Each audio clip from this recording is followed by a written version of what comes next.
ꯊꯣꯏꯗꯤꯡꯁꯤꯒ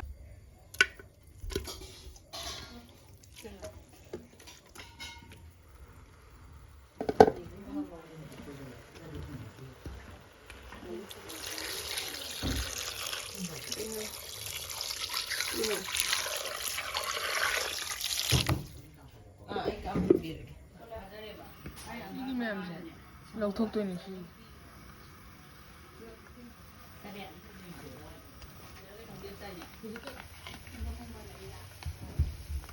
ꯃꯩꯗꯤ ꯈꯤꯇꯪ ꯂꯩꯊꯔꯅꯤ ꯃꯁꯤꯗꯩꯗ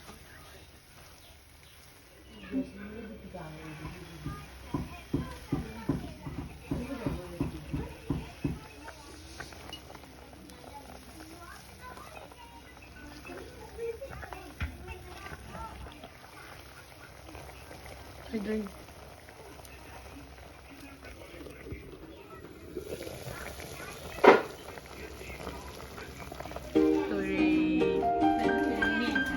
학창가 너무 많이 들어가는 싸움.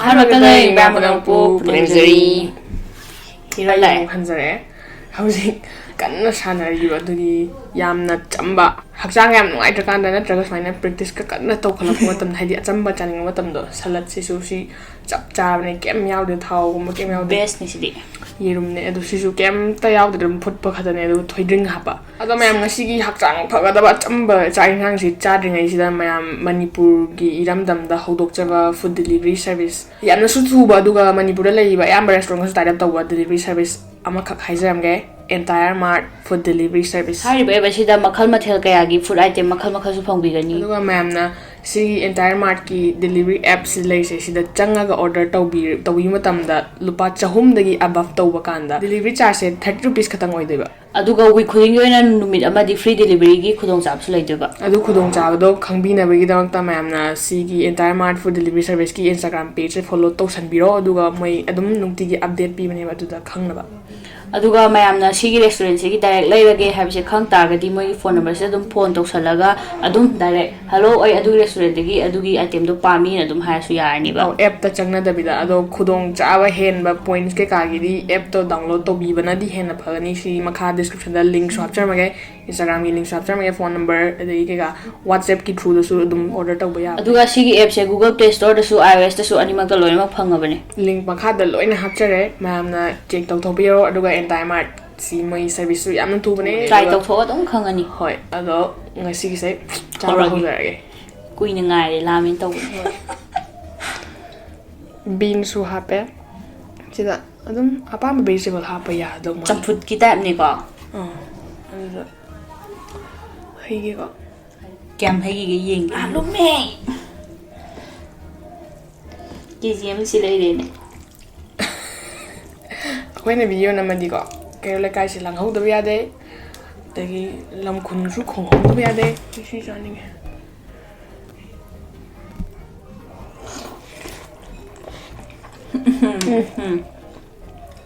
thoiding ji ga ai dan thoiding je kai da ga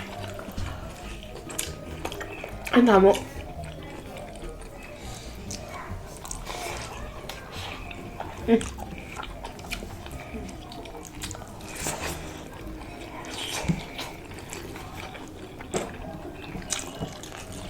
chaba thakwa bi makhan makhan try to go da bani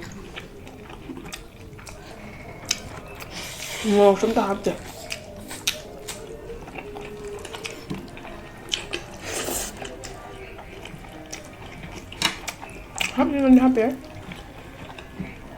hapte bani di phabane shin lu ka tang happy da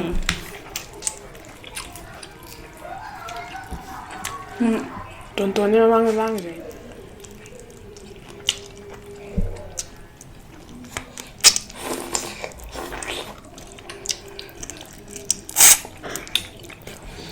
Ada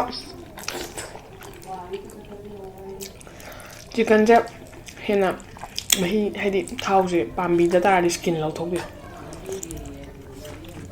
कोइलरने बखन थोंगिना तमा थाउदो म lake lake लाउन थोकबिदो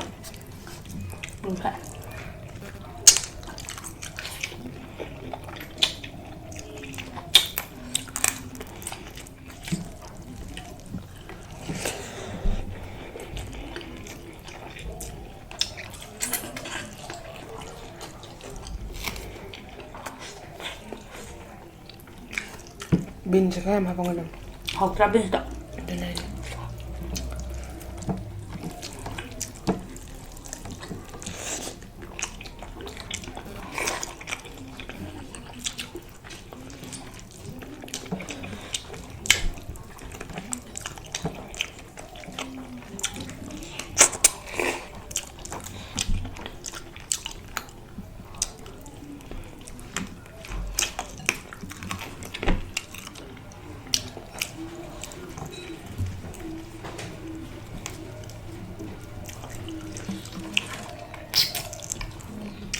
Ngang gì làm được bánh bưởi ạ?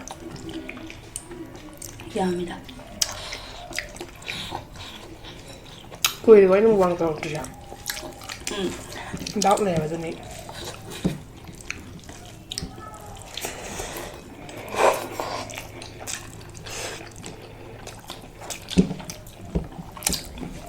Nên đã yok sala bane. Sigum ba hawo khara khara cha ba hawo.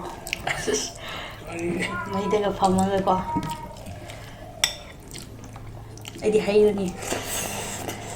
Hay.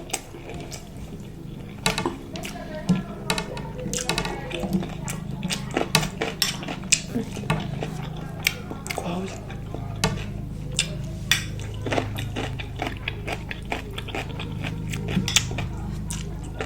Cái mày sao?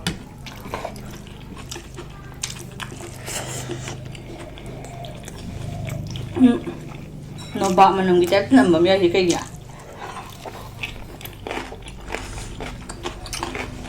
Kamu coba. Ya udah.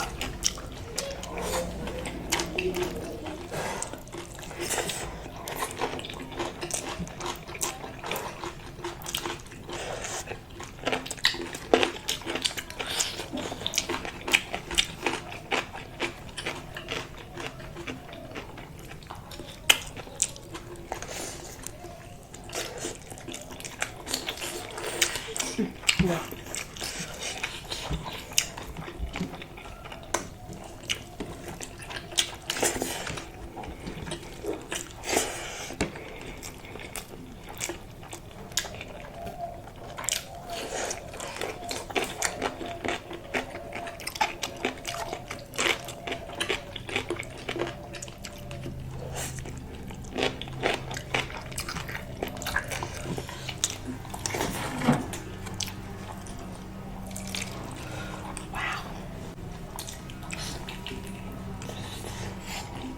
That's what she kind of have with them. Đấy đi.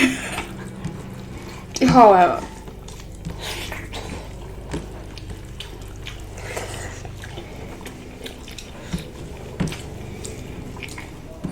I don't remember bang had na baganda. Kem chaning de ba mi do. Ade si ban to ga ne pi ba. Man harau to se ure. Na ba ka phai. Ba nang piram ba dare ai na fa go. Ai na di piro. Pero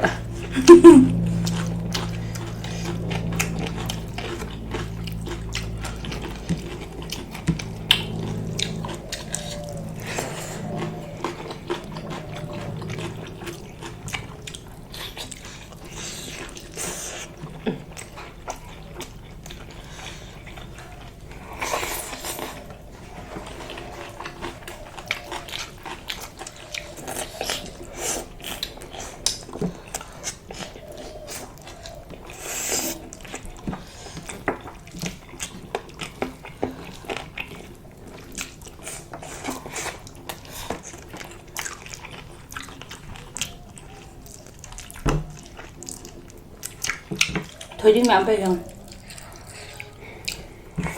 how them da.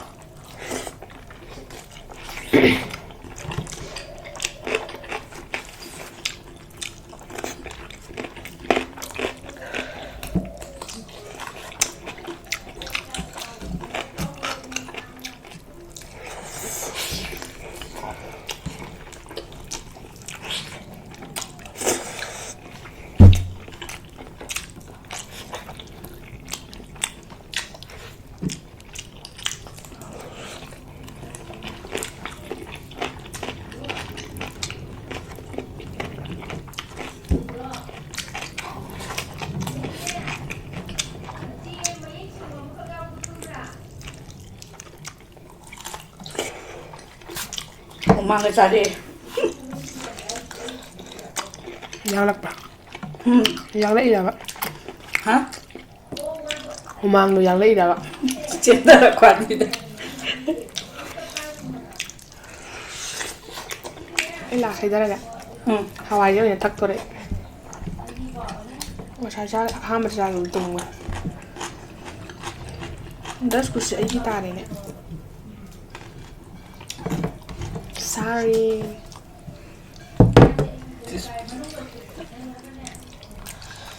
Wow. Anh chỉ lâu gì này con ạ? Dạ gì? Cái lâu bữa nọ. Das cũng sợ. Ô, dạ, ấy mà tung lâu bây giờ gì này hả? Dạ, mà tung nó có sụp sứt đấy. Bên lâu đấy nè. Mà trồng nó đủ. Mà cu thì đoạn bla bla.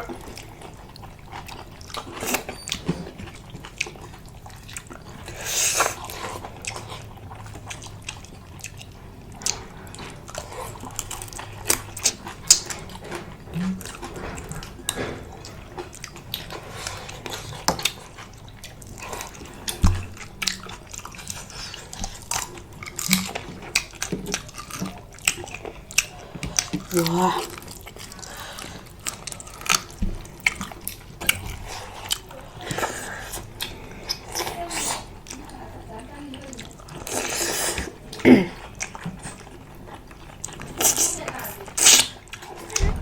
Ini kalın değil mi đấy? Yang ganja ba?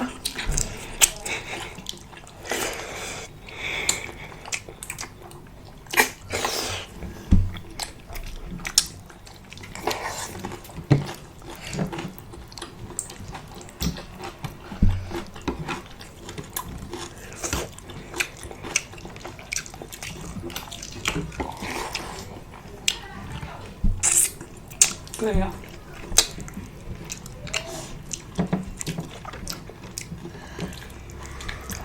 표정이 우리 하이가. 응 하는 덤도 깡吹哨的. 맞지?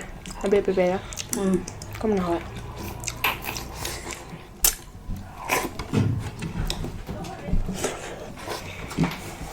Biting.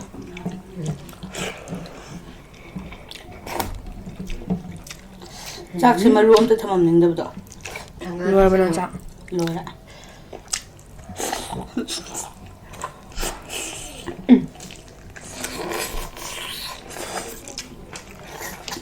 Nó trên mình cái hàng chui.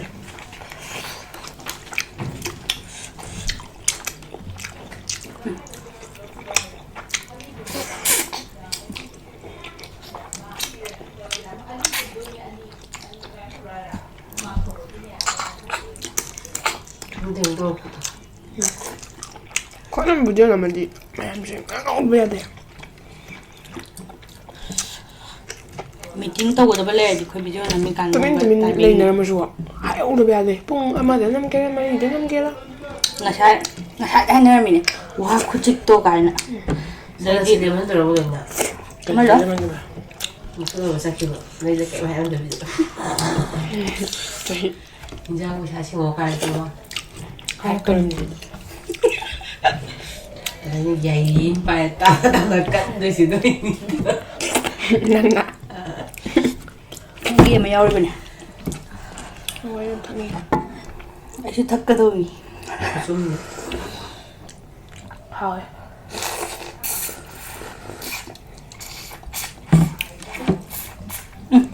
다루고 싶어졌네.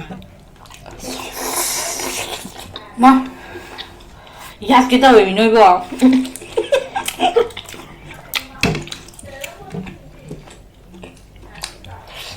thôi bác. Đấy, thì đây thôi kìa. ꯊꯣꯏꯗꯤꯡ ꯌꯥꯎꯕꯅ ꯍꯥꯎꯋꯦ ꯊꯣꯏꯗꯤꯡꯒꯤ ꯃꯅꯝꯗꯨꯒ ꯑꯗꯨꯅ ꯄꯣꯠꯁꯦ ꯃꯍꯥꯎ ꯑꯃꯈꯛ ꯊꯣꯛꯍꯜꯂꯦ ꯑꯣꯏꯅꯝꯕ ꯑꯃ ꯂꯩꯕꯗꯣ ꯃꯥꯜꯂꯦ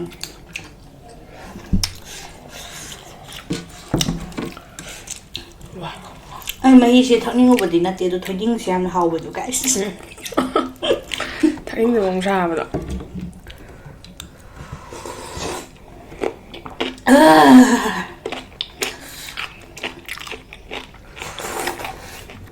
ꯀꯩꯅꯣꯅꯦ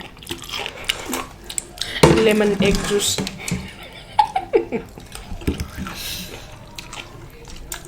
ꯈꯨꯅꯝ ꯇꯧ ꯌꯥꯔꯕ ꯇꯧꯔꯦ ꯅꯣꯏꯅ ꯁꯤꯗꯤ ꯁꯤꯜꯂꯝꯃꯅꯤꯌꯦ ꯋꯥ ꯉꯁꯥꯏ ꯀꯌꯥ ꯌꯧꯗ꯭ꯔꯁꯨ ꯍꯧꯖꯤꯛ ꯋꯥ ꯉꯁꯤ ꯚꯤꯗꯤꯑꯣꯁꯤꯗꯤ ꯀꯩꯅꯣ ꯂꯩꯀꯥꯏ ꯃꯤ ꯈꯔ ꯌꯥꯎꯔꯦ ꯋꯥꯎꯕ ꯌꯥꯔꯦ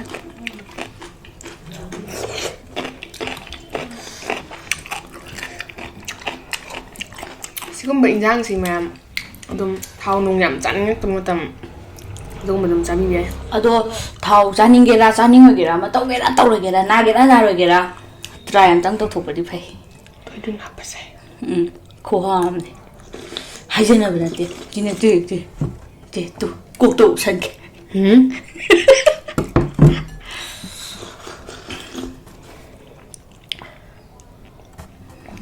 ꯄ꯭ꯔꯣꯇꯤꯟ ꯊꯛꯏꯅꯤ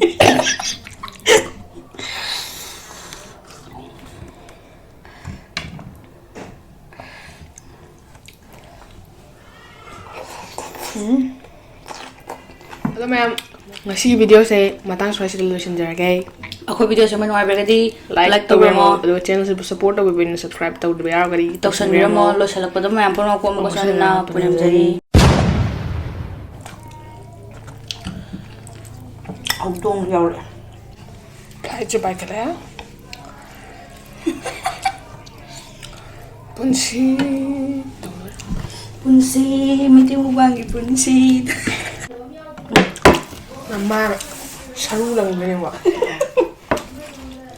ꯍꯧꯒꯠꯂꯛꯄꯗ ꯀꯩꯁꯨ ꯃꯥꯅꯣ ꯌꯦꯟ ꯀꯥꯡꯁꯣꯏꯁꯤ ꯌꯦꯟ ꯀꯥꯡꯁꯣꯏꯁꯤꯃ